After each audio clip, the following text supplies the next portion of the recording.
Did you know you could get more views on your YouTube videos if you just made your thumbnails more clickable? It's true. Today we're going to talk about how to do your YouTube thumbnails so they'll get more clicks. Hey, welcome to hey.com. My name is Dane Golden and I'm here because I love helping businesses and brands and marketers like you grow your customer community through helpful how-to videos. So what about YouTube thumbnails? How do you do them? How big should they be? What should be on them? There's a whole science behind this, and guys like Matt Gielen and Jeremy Vest and a whole bunch of other people have really studied these to the nth degree. And I attend all the conferences and I study them. And also I've made a lot of thumbnails myself and come to my own opinion. Now, from a business standpoint versus an entertainment standpoint, generally you're going to do thumbnails a little bit different if you're a more formal business. If you're just, an informal business, you can do a lot more. But if you're a formal business, you can't follow every single rule, because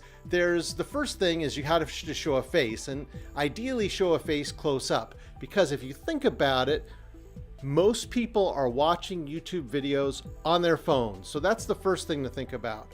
Phones. Think about phones, right? People are watching on their phones. So that means the thumbnail is going to be super small.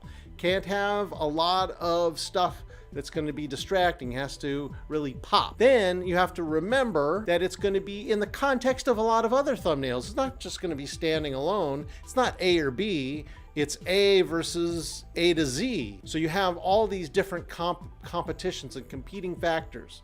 So it's got to pop, right? And then it's really small. So it is combined with a title, right? It's always next to a title, a thumbnail is. And also implicitly, it's next to a topic, right?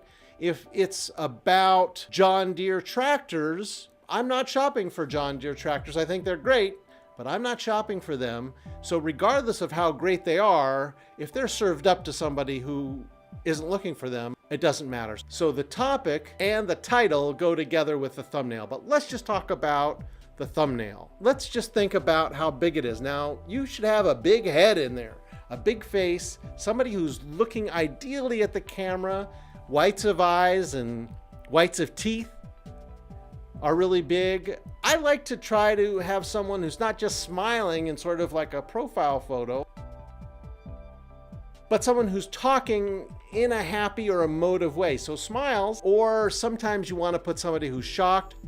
These types of emotions, I know it sounds silly, but these are what get people to click. You want to know what that person is talking about.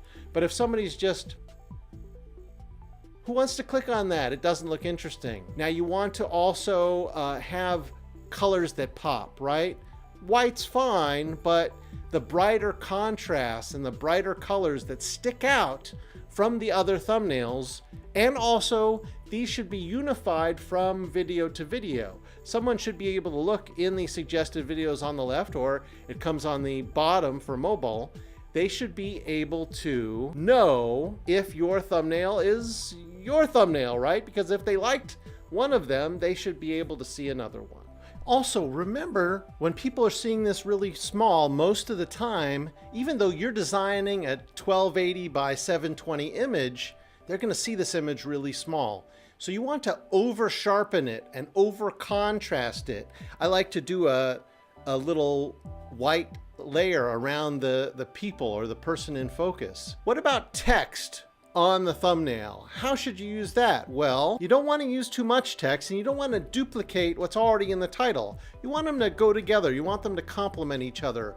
Maybe 1 word, 2 words, 3 words. That's about all somebody's going to be able to read at that tiny little size on the phone. Remember, it's only this big that most people are reading it at. You want to make sure it's oversaturated, over brightness, over sharpened, and the text is really bold, stands out, and really is readable. Now, what about your business logo? Should you have that? Well, it sort of depends. For some businesses like vloggers or YouTubers, sometimes their face is sort of the logo, right? Their face and maybe the color theme. If I see Dane's face, I like Dane, I'll click on him. Or vice versa. Maybe if you see Dane's face, you want to get away as soon as possible.